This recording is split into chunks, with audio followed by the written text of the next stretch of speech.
नमस्कार, आप live cities देख रहे हैं। आपके साथ मैं हूं वसीम खान। देखिए, प्रियंका गांधी ने बिहार में कहीं ना कहीं हलचल उत्पन्न कर दी है। देखिए, पर्दे के पीछे से प्रियंका गांधी ने बिहार का कमान संभाल लिया है। और देखिए, कन्हैया कुमार को लेकर प्रियंका गांधी का पहला हिट। आखिर हम ऐसा क्यों कह रहे हैं? वरिष्ठ पत्रकार रवि उपाध्याय सर आपको फ्रेम में दिख रहे होंगे। देखिए, इनसे ही जानेंगे। सर, प्रियंका गांधी का पहला हिट पर्दे के पीछे से, कन्हैया कुमार क्या बिहार में विधानसभा चुनाव लड़ेंगे? देखिए, निश्चित रूप से जिस तरीके से कांग्रेस के बिहार मामलों के प्रभारी कृष्णा अल्लावरू को बनाया है, तो वह साइलेंटली काम करते हुए दिखाई पड़ रहे हैं। साइलेंटली कहने का मतलब कि कृष्णा अल्लावरू एकदम युवा है।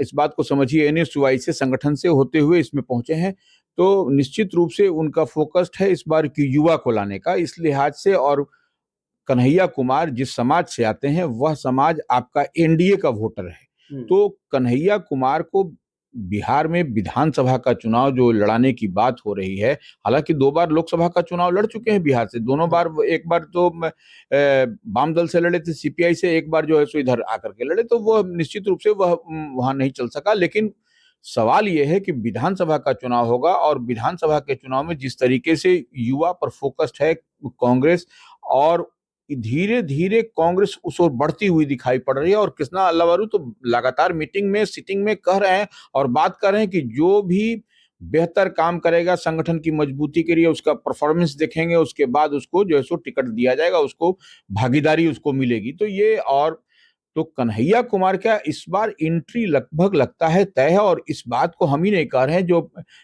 माने पूर्णिया से निर्दलीय सांसद राजेश रंजन पप्पू यादव हैं, उन्होंने भी कहीं ना कहीं यह सांकेतिक भाषा में कह दिया जाए, ऐसे भी कह दिया। और देखिए, और दिल्ली का जो विधानसभा का चुनाव हुआ, आप उसमें देखें कि राजेश रंजन और पप्पू यादव और कन्हैया कुमार कई संयुक्त मीटिंग, सिटिंग, माने रैली करते हुए, प्रचार प्रसार करते हुए नजर आए। तो इस बात को पप्पू यादव ग्राउंड जीरो पर रहते हैं, उनको मालूम है कि कन्हैया कुमार की यदि एंट्री होती है, बिहार में विधानसभा का चुनाव लड़ते हैं, तो उससे महागठबंधन को, इंडिया ब्लॉक को और कांग्रेस को भी फायदा होगा। इस बात को पप्पू यादव समझ रहे हैं, और यही बात कहीं ना कहीं कांग्रेस आलाकमान, कांग्रेस नेतृत्व, राहुल गांधी को कह लीजिए, प्रियंका गांधी को कह लीजिए, और बिहार के पार्टी के जो नए प्रभारी बने हैं कृष्णा अल्लावरू, उनको भी यह जानकारी मिली हुई है। सर, क्या पर्दे के पीछे से बिहार का कमान प्रियंका गांधी संभाल रही है? यह भी एक सवाल जो है वो बिहार के राजनीति में उठने लगा है। देखिए, पर्दे के पीछे से अब नहीं, अब अगले माह से देखिएगा कि प्रियंका गांधी जो है सो बिहार के दौरे पर रहेंगी अब। अच्छा, मार्च से? हाँ, मार्च से वो देखिएगा, क्योंकि वो जो तैयारी दिखाई पड़ रही है कि, और इससे पहले आप देखिए कि उत्तर प्रदेश में, पड़ोसी राज्य में, जब विधानसभा का चुनाव हो रहा था, वहां पर वहां की कमान प्रियंका गांधी ही संभाली थी। तो उतना, उससे कम सेंसिटिव, पॉलिटिकली उससे कम सेंसिटिव बिहार नहीं है।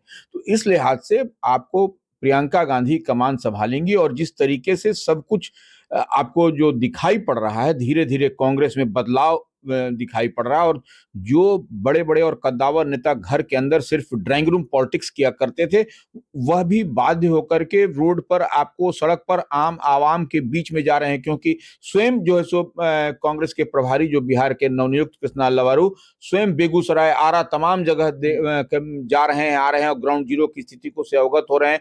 कांग्रेस के सदाकत आश्रम में बैठ करके लगातार मीटिंग, पटना जिला और उसके आसपास के जो जिले हैं उससे बैठक किया और उससे फीडबैक लिया। तो यह सब कहीं ना कहीं, यह इतना एक्शन कांग्रेस में लंबे समय के बाद दिखाई पड़ रहा है। और निश्चित रूप से कांग्रेस जो एमवाई समीकरण, मुस्लिम यादव कह लीजिए या महिला यूथ कह लीजिए, उस पर काम करती हुई दिखाई पड़ रही है। तो वह इस बार जो है सो महिला और यूथ, जो कि कहा जाता था कि महिला और यूथ एनडीए का है, उसमें बड़ा डेंट, बड़ा ये करने की कवायद में कांग्रेस पार्टी लगी हुई है। और निश्चित रूप से तेजस्वी भी, देखिए, महागठबंधन के नेता हैं, वह भी घूम रहे हैं। तो कहीं ना कहीं तेजस्वी, जो पिछली बार 2020 में सरकार बनाते बनाते रह गए थे, 15 सीट कम आया था, वह भी कितने कम मार्जिन से सरकार नहीं बन सका था।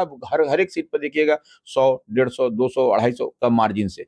तो यह इस बार महागठबंधन हो, इंडिया ब्लॉक हो, ये एकदम चाह रही है कि किसी भी तरह, माने हमको इस बार बिहार में सरकार बनानी है। इसके लिए एकदम ठीक पड़ोसी राज्य झारखंड की तर्ज पर आप देखिएगा, यहाँ पर काम होता हुआ भी दिखाई पड़ रहा है। और तेजस्वी यादव, जो भारतीय जनता पार्टी करती थी, जो राबड़ी रेबड़ी बांटने का काम करती थी, ठीक उसी तर्ज पर तेजस्वी ने भी चाल चल दिया है। अच्छा। यहाँ पर भी माई बहन मान योजना की बात कह दी है, उसमें भी दे दिया, सामाजिक सुरक्षा पेंशन की बात कह दी है, गैस में सब्सिडी की बात कर, तो ये तेजस्वी यादव एकदम ठीक उसी मॉडल पर काम कर रहे हैं, जो कि अब क्योंकि वह जान रहे हैं कि किस तरीके से रेबड़ी बांट करके ही चुनाव जीता जा रहा है, तो वह भी कर रहे हैं। हालांकि देखिए, तेजस्वी का यह यूएसपी है कि 17 महीने के कार्यकाल में जब उप मुख्यमंत्री रहे तो उन्होंने एक बड़ी लकीर नौकरी, रोजगार और इसकी खींच दी। तो इस पर अब देखिए एनडीए पर बाध्य होकर के बैटिंग बॉलिंग कर रही है। नहीं सर, मगर दो नाम जिनका जिक्र हम लगातार कर रहे हैं, एक पप्पू यादव और दूसरा कन्हैया कुमार। और इससे पूर्व की अगर तस्वीरें देखी जाए, लोकसभा चुनाव हो या इससे पूर्व के चुनाव, कन्हैया कुमार और पप्पू यादव बनाम तेजस्वी यादव देखा गया है। देखिए, कन्हैया कुमार, पप्पू यादव और तेजस्वी यादव की बात छोड़ दीजिए, ये सब लोगों का एक ही गोल है कि हमको इस बार बिहार में महागठबंधन की सरकार बनानी है।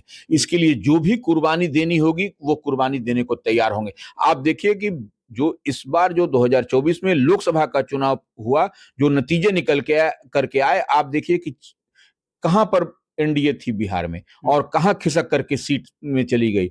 39, आप ऐसे समझ लीजिए कि 9 सीट तो आपको ये दिखाई पड़ रहा है, 4 जो है सो ये महागठबंधन माने आरजेडी, 3 जो है सो कांग्रेस, 2 जो है सो माले, तो कितना हो गया, 4 3 7 और 2 8 1 9, एक पप्पू यादव निर्दलीय वहां से पूर्णिया से, जो 10 सीट का तो सीधे डेंट लगा। अगर यदि एकजुट होकर के ये लोग लड़े तो आप कहां थे और कहां खसक के चले गए। एनडीए बिहार में इस बार के लोकसभा चुनाव में 30 सीट लेकर के संतुष्टि पर है। तो ये आप देखिए कि ग्राफ कैसे गिरा। जब मजबूती के साथ ये लोग लड़ेंगे तो निश्चित रूप से विधानसभा का जो चुनाव होगा उसमें भी आपको जो, और विधानसभा के चुनाव में तो उतना माने 15 सीट का लोचा, और वही लोचा जो महागठबंधन को हुआ वह भी कम मार्जिन से हुआ। हम बार बार इस बात को कह रहे हैं। तो ये अगर यदि जिस तरीके से लोकसभा चुनाव में बहुत सिस्टमेटिक वे में और बेहतर ढंग से जिस तरीके से काम किया गया, अगर महागठबंधन इंडिया ब्लॉक काम करता है तो निश्चित रूप से आपको विधानसभा के चुनाव में नतीजा आपको चौंकाने वाला है, तो कोई आश्चर्य की बात नहीं होगी। कांग्रेस कंप्रोमाइज करेगी, लग रहा है जिस तरीके से चाल ढाल तेवर बदले हैं कांग्रेस नेताओं के और कांग्रेस के, लग रहा है कांग्रेस कंप्रोमाइज करेगी। देखिए, कांग्रेस कंप्रोमाइज नहीं करेगी, लेकिन बीते चुनाव में कांग्रेस 70 सीट पर लड़ी थी, तो वो देखिए, अब देखिए कई सीट पर हम जो तो थोड़ा सा बात कर देना चाहते हैं, जैसे कि समस्तीपुर का मोहिउद्दीन नगर, यह एक अहम सीट है। उस पर देखिए वो सीट जो है सो रूलिंग पार्टी की थी, वह माने महागठबंधन की सीट थी, वह दूसरी तरफ चली गई। तो वो सीट पर इस बार कांग्रेस की नजर है, और इस बार वहां से कांग्रेस के कभी कद्दावर नेता रहे, हम नाम नहीं बताएंगे, उनके परिवार से वहां पर लोग लड़ेंगे, और वहां के लोग माने पलक पावड़े बिछाए बैठे हैं कि मोहिउद्दीन नगर पर वह आए और उनके परिवार को। तो देखिए, अब ऐसे जबरन नहीं हो कि आरजेडी के वहां लड़ती रही है मोहिउद्दीन नगर से तो हम उसी को देंगे, वहां पर विनिंग। और देखिए, यही तो कांग्रेस भी करवा रही है, यही तेजस्वी भी करवा रहे हैं, सर्वे करवा रहे हैं, इंटरनल सर्वे। तो ये इंटरनल सर्वे में निकल करके आ रहा है कि मोहिउद्दीन नगर इस बार कांग्रेस को के खाते में जाएगी। यह एक बड़ी बात हम बता रहे हैं। ने बयान दिया, 2020 की बातें छोड़िए, 2025 की बातें कीजिए, इससे तो साफ रुख जो है वो साफ हो रहा है कांग्रेस का। देखिए, निश्चित रूप से कांग्रेस का साफ हो रहा है, और प्रभारी जो बात कह रहे हैं वो अपनी बात नहीं कहते हैं, वह आला कमान की बात कहते हैं। आला कमान से जो उनको फीड मिलता है वही कृष्णा अल्लावरू करते हैं, और कृष्णा अल्लावरू की अलग एक यूएसपी है। देखिए, उनको समझ पाना अभी बहुत टफ है यहाँ कृष्णा अल्लावरू को। वह एकदम ग्राउंड जीरो के पर काम करने वाले सिपाही हैं, और बिहार में आप देख रहे हैं कि लगातार जो है सो वह घूमते नजर आ रहे हैं। अभी अलका लामा का देखिए दूसरी बार इतने दिनों में जो है सो फिर बिहार का दौरा चल रहा है। तो यह कहीं ना कहीं, और महिला कांग्रेस के जो हैं उनको भी जगह जगह भेजा जा रहा है, जगह जगह देखा जा रहा है। तो यह सब कहीं ना कहीं एक बड़ी तैयारी की ओर कांग्रेस बहुत तेजी के साथ बढ़ रही है। इस बात को समझना पड़ेगा, हल्के में लेने वाली बात नहीं है इस बार।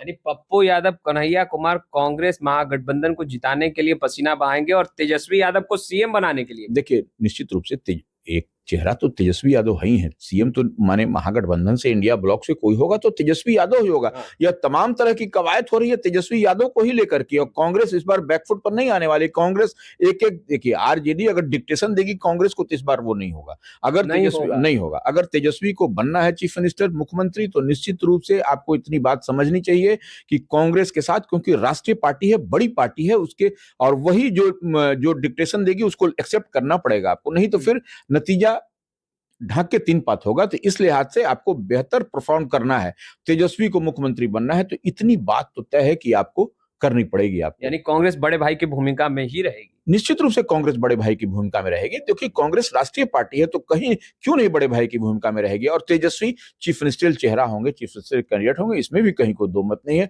लेकिन कांग्रेस को अगर आप चाहिएगा कि बैकफुट पर ढकेल करके, तो फिर गड़बड़ झाला हो जाएगा, तो फिर दिल्ली का परिणाम नहीं कोई हो जाए। तो आपने सुना वरिष्ठ पत्रकार रवि उपाध्याय सर को। देखिए, गड़बड़ झाला भी हो सकता है, कहीं दिल्ली वाला तस्वीर बिहार में ना दोहरा जाए।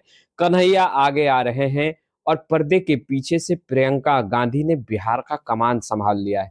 देखिए, खबरें कई तरह की चल रही है, तमाम तस्वीरों से लगातार हम अपडेट कर रहे हैं। फिलहाल इस वीडियो में इतना ही। आपका बहुत बहुत शुक्रिया।